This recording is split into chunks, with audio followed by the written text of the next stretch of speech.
cassava in his mouth? I don't know. When cassava is not even African. Cassava is Portuguese. Like the Dutch made the carrot, the Portuguese made the cassava, the British made the beans. And now we are a slave to all of this. And by the time you get to my age 70, you're wearing glasses. Your sex is bad. Your back is bad. Your sex is bad. How does it be sometimes sex is gone for 10 years?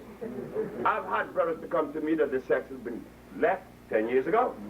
And I'm not saying that the brother is less than me, because I'm no more than you. I am you standing here. I'm your brother standing in front of you, telling you what came out of life, not what came out of Sebi. What came out of Sebi means absolutely nothing to you. It means to me. But what I bring to you is not what came out of Sebi. It's what came out of life itself. When God makes things, or when creation came, you will never find a gorilla in Alaska, right? No. Nor coconuts in Canada. Why? Because it's a cosmic arrangement. This arrangement has been violated. You and I are victims. We've been eating the wrong food because we didn't know what to eat. I asked that to the Supreme Court of New York. I was arrested in New York. Why? Because the leaders of New York, every single last one, abandoned the perspective. How did they do that?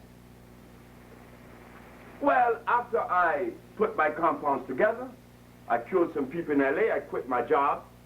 Everybody said I was a fool because quitting a job making over $2,500 a month way in 1980. And I was a bachelor. They say, you're crazy. Why? You gonna go after Earth? I say, I'm gonna cure every disease in the world. You ain't gonna cure anything. Shut up. They said, okay. I quit my job and I'm curing the diseases. Now what?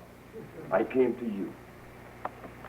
After I had cured 5 AIDS patients, 10 diabetics, about 15 sickle cell, about 4 blind, I decided to go brave on this stuff.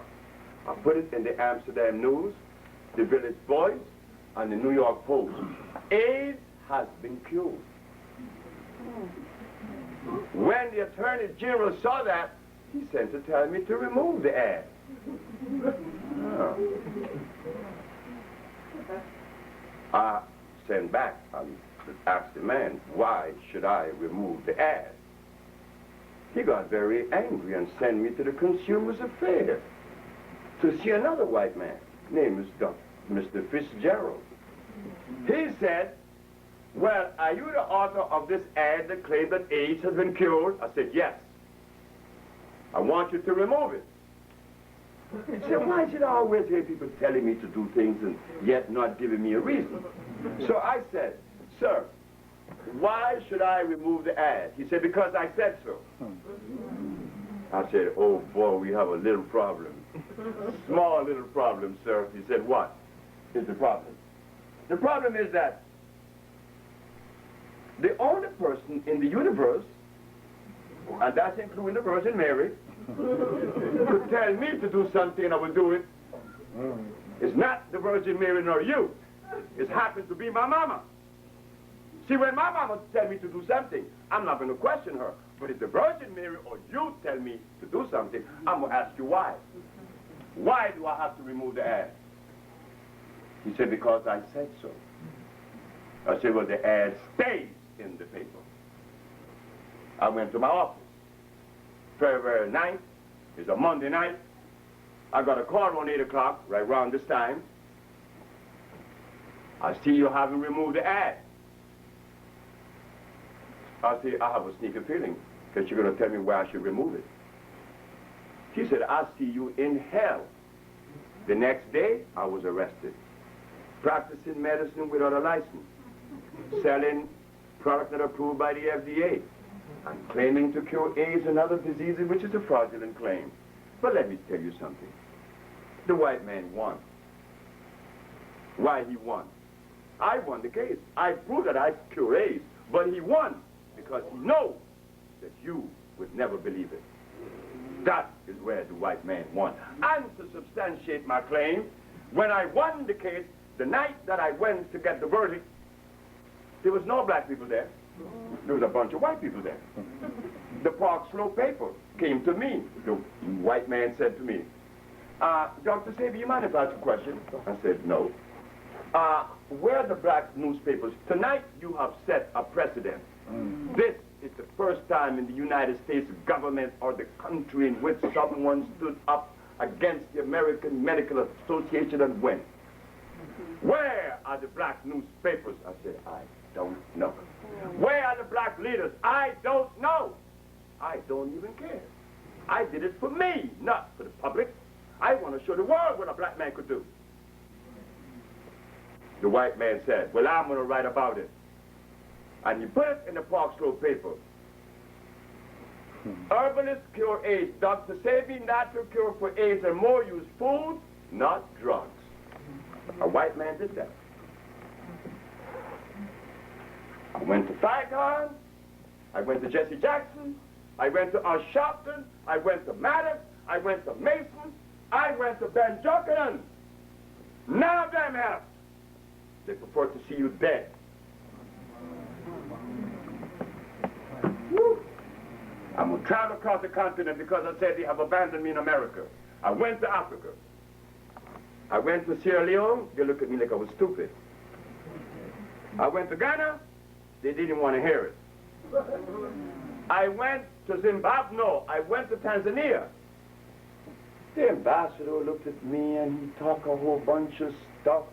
He went on to talk about spirituality and the ghosts and the spirits. I said, I want to go home. I went to Zimbabwe. I went to see Dr. Parinyatwa. I said, Dr. Parinyatwa, I don't want to be disappointed, but if I am disappointed, I would understand. He said, what do you have for Zimbabwe? I said, I cure AIDS. I cure diabetes. I cure sickle cell. I cure blindness. Here is the proof. He said, I think about it. I said, fine. I came back to America, never to look back at Africa. This may sound bad to you. Oh, yes, it does sound bad, isn't it, that I'm an African by heritage. And that the one place that I should rescue from the grasp of disease should be Africa. Am I right? That is our mother. But when you go to Africa and you talk to an African leader, he look at you like it's stupid. How do you think I feel? I went to South Africa to see Mr. Mandela and the rest of them. The other day when I saw Mandela sitting there in his big chair, I thought I saw the biggest fool in the world. Why? Because he's lying. He's straight out lying. Why do I make such a blatant statement? Because I know I'm telling the truth. He's lying. Because I went to South Africa. I went to his ministry, and he too rejected. I went to Oprah Winfrey. She rejected. WWRL, they said, don't interview this man. WLIB, they called him and said, don't you interview this man. So who do I turn to? My mother told me, because my mother's still alive, she's 90, I'm 70. She's 20 years older than me. She had me when she was 20. She said, son, look, let me tell you something. Shut up.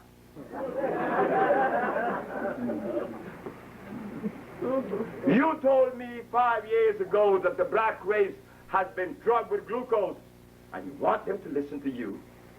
You want black people to listen to you when they ate glucose and continue to do so. What is glucose? Glucose is a chemical that would change your thinking pattern. It intercepts and confounds the hypothalamus in your brain. That's what sugar does. That's what starch does. We see it in Africa. Right in Nigeria, you have Igbos, Hausa, and Yorubas. You think they get along? That's just in one country, right? We're not going to talk about Susu and Fulani. They like to take each other's throat. Why is that? When we're brothers and sisters, something must have gone wrong, isn't it? What went wrong was that we were unaware that the stuff that they gave us to eat was undermining our thinking. We are beautiful people. are loving people. Sure, we are. All of us are. And we're smart. I'm not smarter than you. How could I be smarter than you when I carry the same amount of gene cells in my brain as you carry? I'm not smarter than you. I just have a message because some of you have a message that I don't have.